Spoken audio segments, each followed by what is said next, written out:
Bonjour à tous. Quelle perspective pour le secteur pétrole et énergie en cette nouvelle année 2016? Les acteurs du secteur se sont réunis pour répondre à la question après avoir dressé le bilan de l'année écoulée.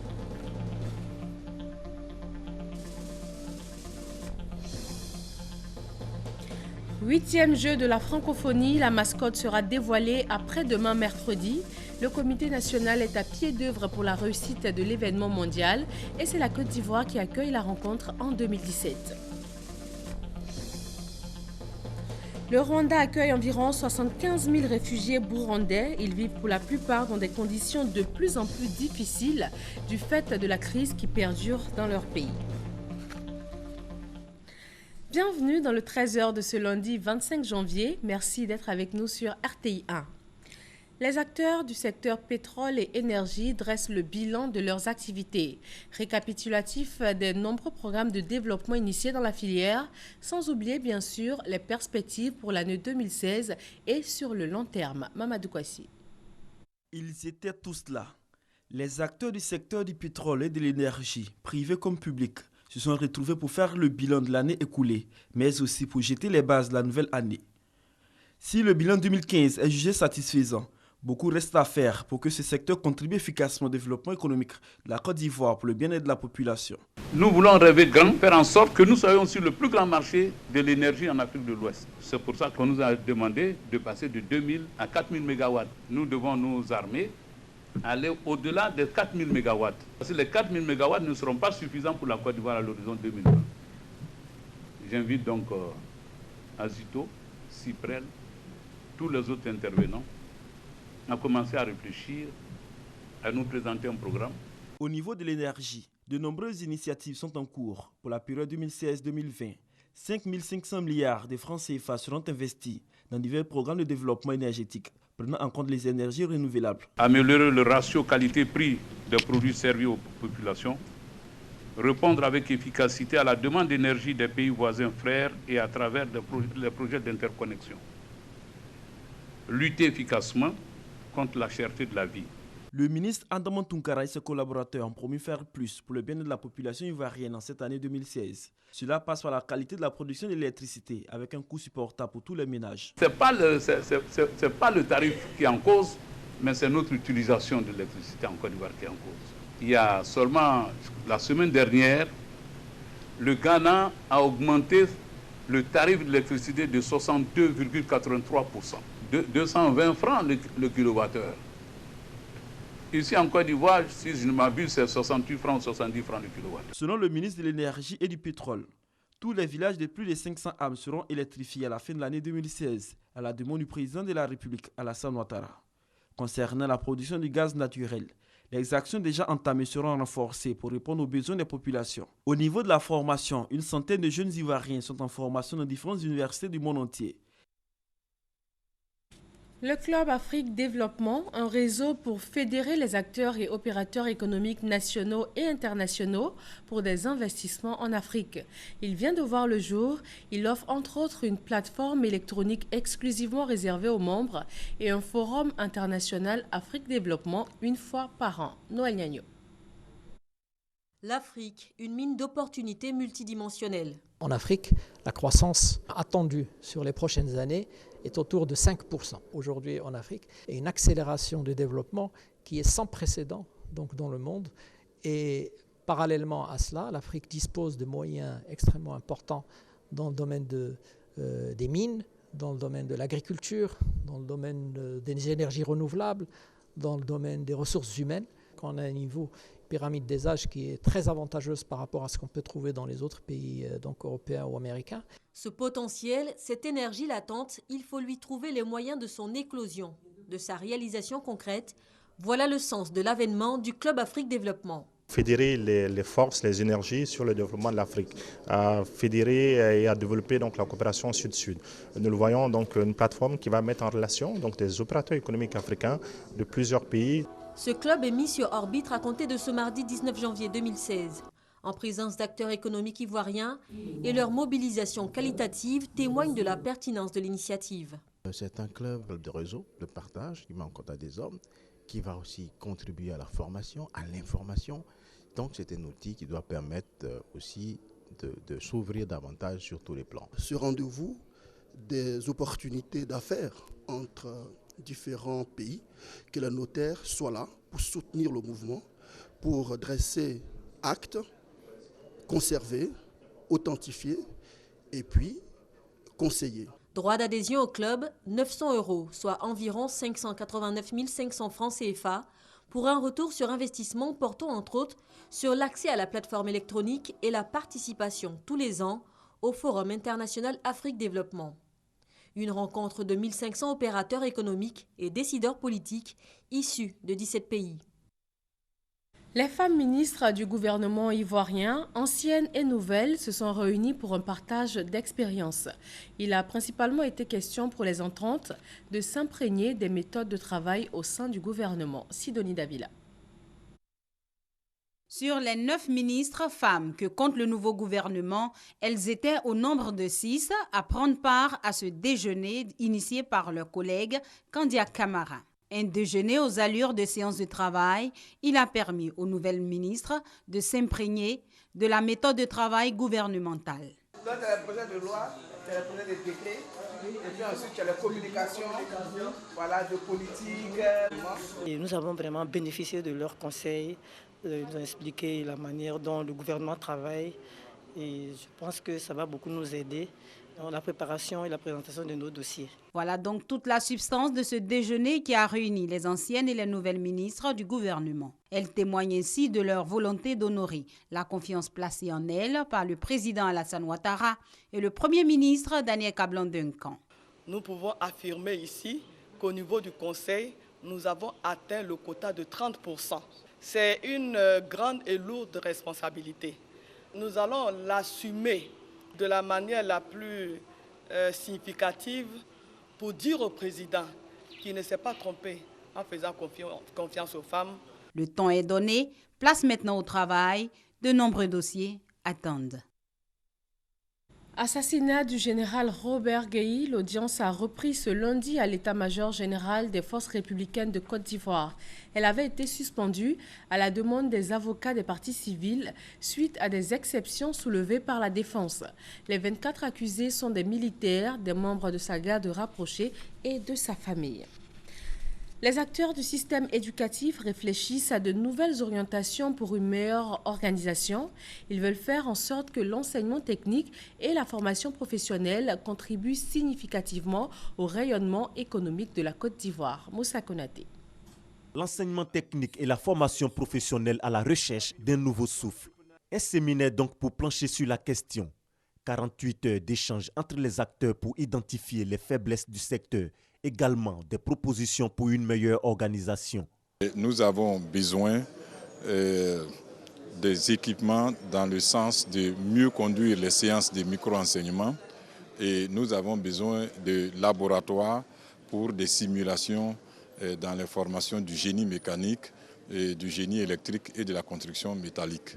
Mais c'est des difficultés qui vont être certainement aplanies. Il faut associer un certain nombre de dysfonctionnements qui apparaissent au niveau des structures. Telle a telle compétence, mais elle ne réalise pas.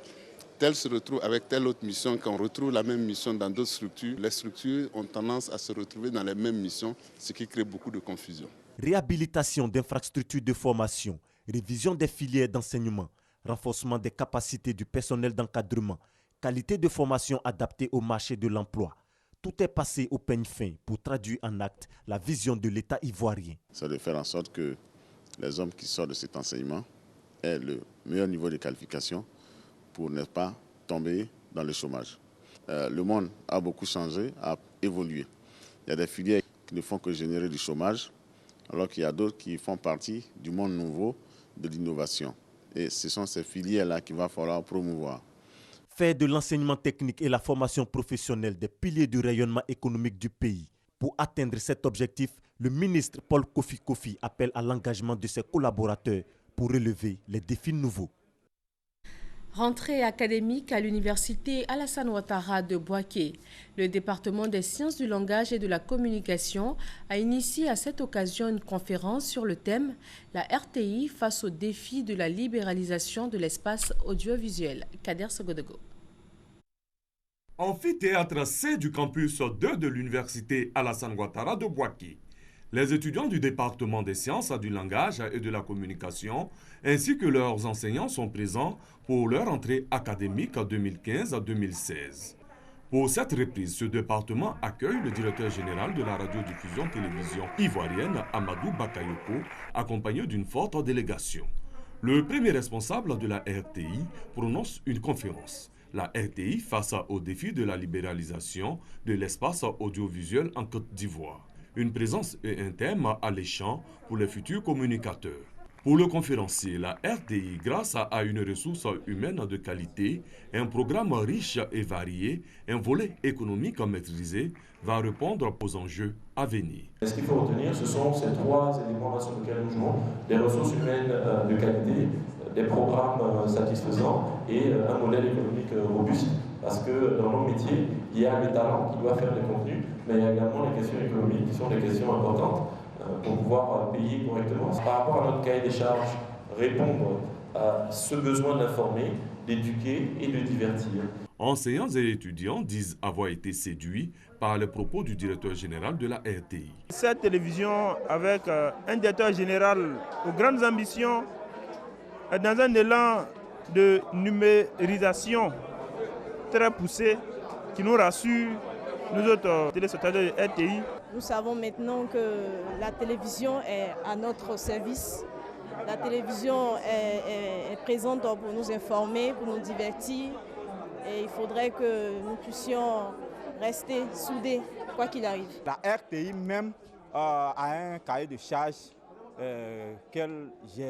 dont j'ai compris beaucoup de choses à travers cette conférence. Nous allons accompagner la RTI, c'est un partenariat. Dans un partenariat, des parts et d'autres, il y a des engagements. Nous, en tout cas, en ce qui nous concerne, nous sommes totalement disposés et nous n'avons pas le choix. Dans tous les cas, il faut l'accompagner, il faut soutenir même de façon efficace, de sorte qu'on puisse réussir cette transition-là. Cette conférence à l'université Alassane Ouattara a été rendue possible grâce au club Initiative qui regroupe des enseignants et des chercheurs de la sphère universitaire qui œuvrent pour la culture démocratique et la paix en Côte d'Ivoire.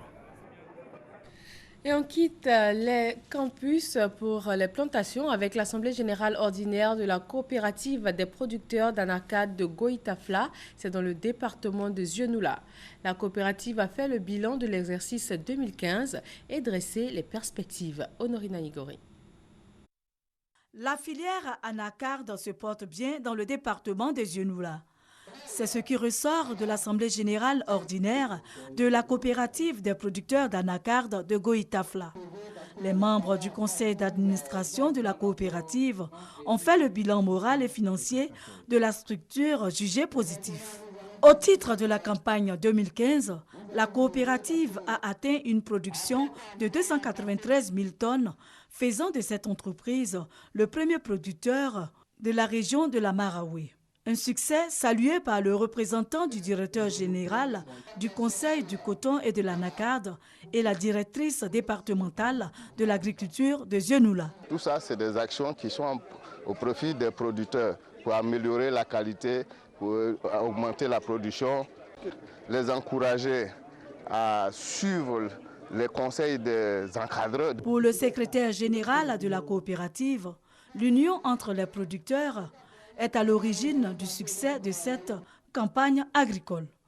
Il a invité les autres producteurs à adhérer à sa structure.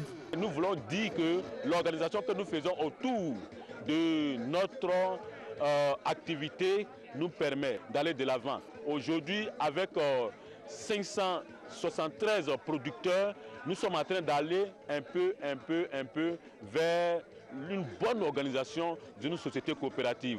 Les producteurs, à travers une motion lue par leur porte-parole, ont rendu hommage au président Alassane Ouattara pour ses actions au profit de la filière anacarde. Le conseil municipal de Guiembé, dans le nord de la Côte d'Ivoire, présente ses réalisations au titre de l'année 2015. Il a aussi exposé ses ambitions pour 2016 et ce sont 700 millions de nos francs qui vont être investis. Kader Sogodogo. Environ 700 millions de francs CFA, c'est la somme dont a besoin le conseil municipal de Guiembé en cette année 2016 pour le développement de la commune. Cette enveloppe devrait permettre de continuer les investissements de l'année dernière qui ont coûté près de 400 millions de francs CFA. En 2015, de grands chantiers ont été lancés et des réalisations importantes ont été réalisées. Durant cette période, nous avons pu ouvrir les voies d'accès aux différents villages de la commune, réhabiliter les logements des instituteurs, entreprendre le projet d'électrification de tous les villages qui sont situés dans le périmètre communal, achever la construction de la gare routière de Guembé, dont on n'attend plus que l'ouverture officielle, entreprendre et achever la construction d'un cimetière municipal. Outre les investissements et toutes ces réalisations, le maire de Guembé compte se doter de moyens plus efficaces pour résoudre la question du chômage des jeunes dans la commune. Pour tous ces acquis, les populations lui ont exprimé leur reconnaissance au cours de cette cérémonie. Il est impérieux de souligner que grâce à vous, la commune de Guembé a maintenant fière allure. Et ce, grâce aux nombreuses infrastructures qui s'y réalisent. Nous constatons que beaucoup d'opérations seront réalisées cette année. Profitant de cette occasion, les populations de Guembé ont célébré la promotion de leur maire au grade de contrôleur général des douanes, la première de l'histoire de notre pays. Ils ont exprimé leur reconnaissance au chef de l'État pour cet acte. La Fédération pour la paix universelle installe son conseil de paix section Abidjan Sud. 10 personnalités ont été nommées ambassadeurs de la paix. Fidèle Aigné paraît se reconnaître. Le conseil de paix de la Fédération pour la paix universelle Abidjan Sud a été installé. Composé de guides religieux, d'élus locaux et de cadres, ce conseil a pour mission d'amener la population d'Abidjan Sud à transcender les barrières raciales, culturelles et religieuses pour construire une Côte d'Ivoire de paix. Une mission que la présidente du conseil compte mener à bien. Nous avons été investis pour prôner la paix autour de nous. Nous allons travailler ensemble. Mais il faut trouver des personnes capables de comprendre leur mission pour pouvoir l'assumer. Pour le président national de la Fédération pour la paix universelle, la paix est le préalable à tout développement et cela passe nécessairement par le pardon. Le premier pas pour faire la paix, c'est le pardon.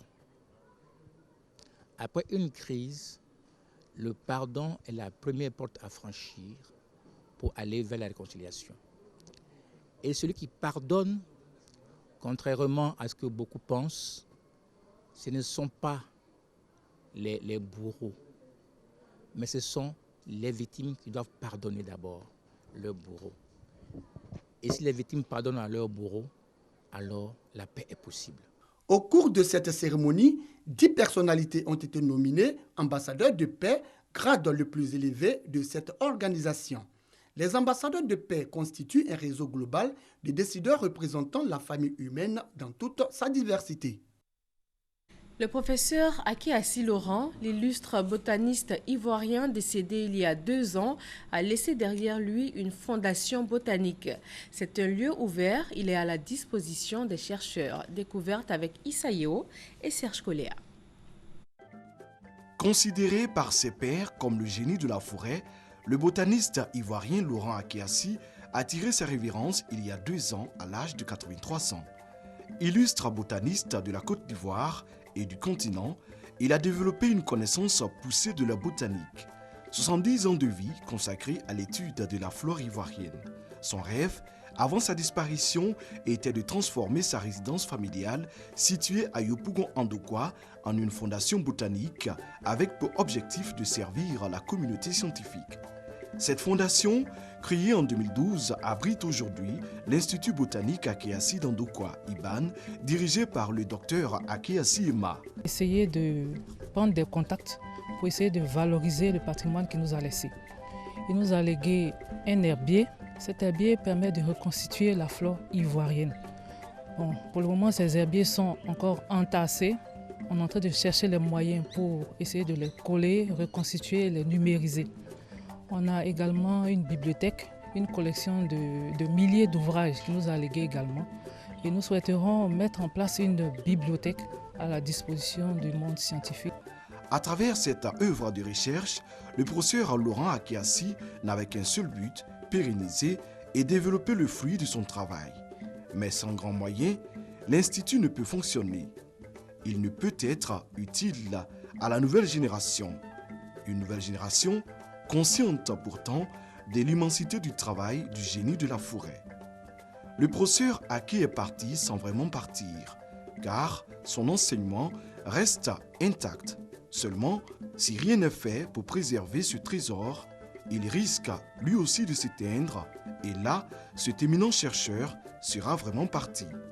Amadou Ampateba l'a dit, en Afrique, lorsqu'un vieillard meurt, c'est une bibliothèque qui brûle. Chercheurs ivoiriens et africains ont intérêt à faire en sorte que la bibliothèque Aké Assi ne brûle pas. La Côte d'Ivoire abrite en 2017 les 8e Jeux de la francophonie. Le Comité national des Jeux va bientôt dévoiler la mascotte de ce grand rendez-vous mondial du sport et de la culture. Ahmed Traoré et Franck Quadio. Les 8e Jeux de la francophonie auront lieu en Côte d'Ivoire du 21 au 30 juillet 2017. À un peu plus d'un an des festivités, les préparatifs vont bon train, à en croire le directeur général du Comité national des Jeux de la francophonie. Jeunesse francophone, c'est 80 pays représentés sur le sol ivoirien pour s'exprimer. Sont choisis des disciplines culturelles, entre autres le chant, le conte, la danse et la littérature, et des disciplines sportives telles le football, le basket et le cyclisme. Sans oublier des activités d'exhibition et plusieurs concepts d'animation à travers le district d'Abidjan. Après le dévoilement du logo, le comité national entend passer à l'une des phases les plus importantes des préparatifs, la mascotte.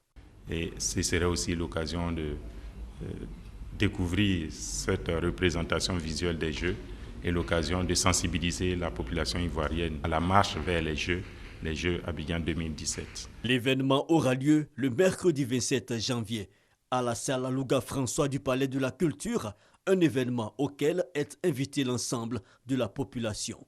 Il faudrait que ce soit au niveau des infrastructures, que ce soit au niveau des entreprises qui vont être amenées à participer à la préparation de ces Jeux, chacun puisse démontrer ce qu'il sait faire de meilleur et que, à travers ces Jeux, le monde entier apprécie aussi ce que l'espace francophone a de meilleur en termes d'industrie, en termes d'économie. Notons-le, c'est le 15 mars 2013 que le Conseil permanent de la francophonie a retenu la candidature de la Côte d'Ivoire pour l'organisation des 8e Jeux de la francophonie. L'édition 7 a eu lieu à Nice, en France, en 2013. La Côte d'Ivoire a occupé le 9e rang sur 55 pays participants. Parlant culture algérienne, l'imzad, c'est un violon monocorde que seules les femmes touaregs ont le droit de faire vibrer. Menacé il y a quelques années de disparition faute de jeunes joueuses, il suscite un nouvel engouement et résonne de plus belle. Ce son lancinant, c'est celui de l'imzad, un violon à une corde joué uniquement par les femmes touaregs, notamment en Algérie. D'après la tradition, les hommes ne peuvent en jouer au risque d'être maudits. Mais aujourd'hui, l'instrument est quelque peu tombé dans l'oubli. Kaoulen Alamine s'est donc donné la mission de le faire revivre. Les jeunes s'intéressent seulement à la télévision et au téléphone aujourd'hui. Quand j'étais jeune, je vivais dans le désert et on prenait le temps de jouer et de profiter de l'instrument. Le chant fin et discret de l'instrument accompagnait traditionnellement des chansons poétiques à la gloire de héros passés. Il était aussi joué à l'occasion de réunions galantes qui pouvaient s'éterniser tard dans la nuit. Mais dans les années 2000, seules 2 femmes en Algérie en jouaient encore, poussant la création de l'association Sauver l'Imzad. En 10 ans, ses fondateurs ont fait revivre cet art perdu et même permis d'inscrire sa pratique sur la liste du patrimoine immatériel de l'UNESCO. Pour nous, en tant que Touareg, l'imzad est le meilleur instrument. C'est une expression de l'histoire, de la violence, de la paix. Ça exprime notre culture. L'association a ouvert un studio d'enregistrement, une piste de danse, une scène pour des spectacles et même un atelier pour fabriquer des imzad. Quand je suis arrivée ici, j'ai rencontré une femme appelée Sept, qui faisait des imzad avant moi. J'ai regardé ce qu'elle faisait avec beaucoup d'attention avant de commencer à en fabriquer moi-même. La moitié de coquilles de calebasse nécessaires à la fabrication est parfois même ramassée dans le jardin du centre pour assurer que cette musique du désert algérien ne perde pas sa route une nouvelle fois. Retour en Côte d'Ivoire pour parler religion avec la fête de la moisson à la Maison évangélique internationale Bethel. C'est un moment de reconnaissance et d'offrande que l'Église a choisi pour une levée de fonds pour la construction de son nouveau lieu de culte. Serge Coléa. La fête des moissons, une tradition à l'église de la Mission évangélique internationale Bethel. Comme chaque année, les fidèles se sont mobilisés pour faire de cette célébration un parfait moment de communion avec Dieu. C'est un jour de partage et d'offrande pour la bonne marche de l'œuvre de Dieu et surtout un moment de reconnaissance et de gratitude au Seigneur.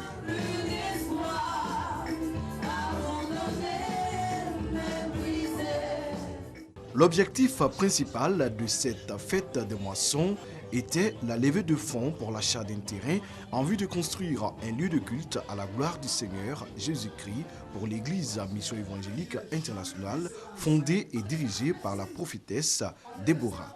Dans son message d'ouverture, la prophétesse Déborah, pasteur Hôte, a donné le ton de la fête.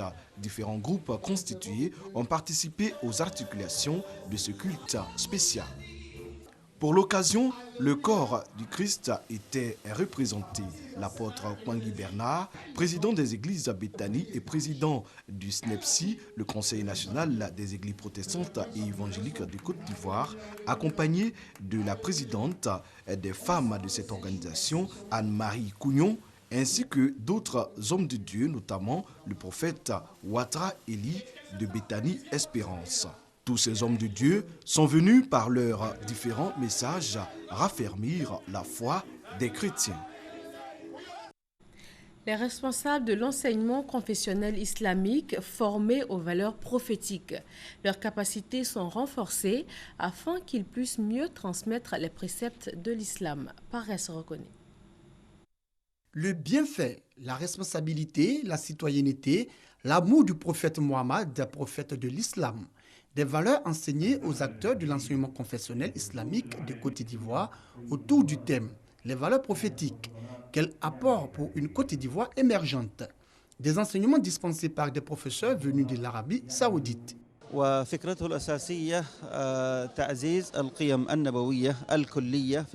contenu du programme aujourd'hui, c'est d'abord apprendre aux formateurs les valeurs prophétiques et ensuite leur application dans les écoles.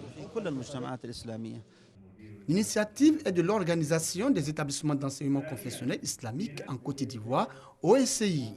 C'est une nécessité pour le renforcement des capacités de nos enseignants. Parce que c'est ceux-là qui sont en train de modeler et de former les enfants qui vont gérer le pays dans l'avenir. Pour les participants et pour le représentant de la ministre de l'Éducation nationale, ce séminaire va permettre d'inculquer aux élèves les valeurs de l'islam telles que prônées par le prophète Mohammed. Nous saluons l'initiative prise par l'OIC pour inviter une personnalité chargée des valeurs prophétiques pour venir partager avec la communauté islamique, surtout avec les promoteurs des écoles islamiques, les valeurs prophétiques. Il est important que les responsables d'école, les enseignants, s'approprient les véritables valeurs morales de Mohammed afin de l'enseigner aux enfants pour que si d'aventure des personnes venaient effectivement les endoctriner, alors qu'ils soient prêts et qu'ils ne suivent pas ces personnes-là. Au cours de ce séminaire, un accent particulier a été mis sur la prière et son importance pour le musulman. Échanges, poèmes, chants liturgiques ont également meublé ce séminaire de formation islamique. 25 janvier 2011, 25 janvier 2016, voilà 5 ans que le soulèvement populaire qui a conduit à la chute de Hosni Moubarak commençait en Égypte. Aujourd'hui, le pays, sous la coupe d'un régime autoritaire, semble avoir perdu les espoirs nés de la révolution. Ce lundi 25 janvier, la police a renforcé son dispositif de sécurité au Caire, notamment dans le centre-ville où la place Tahrir a été bouclée, même si aucune force politique n'a annoncé son intention de manifester pour le 5e anniversaire du soulèvement. Et du fait de la crise au Burundi, le Rwanda accueille environ 75 000 réfugiés burundais. La plupart sont dans des camps, 25 000 en ville, essentiellement à Kigali, la capitale. Ces réfugiés vivent pour la plupart dans des conditions de plus en plus difficiles du fait de la crise qui perdure dans leur pays, le Burundi. Et voilà pour ce 13h. Merci de l'avoir suivi. Très bel après-midi à vous sur RTI1.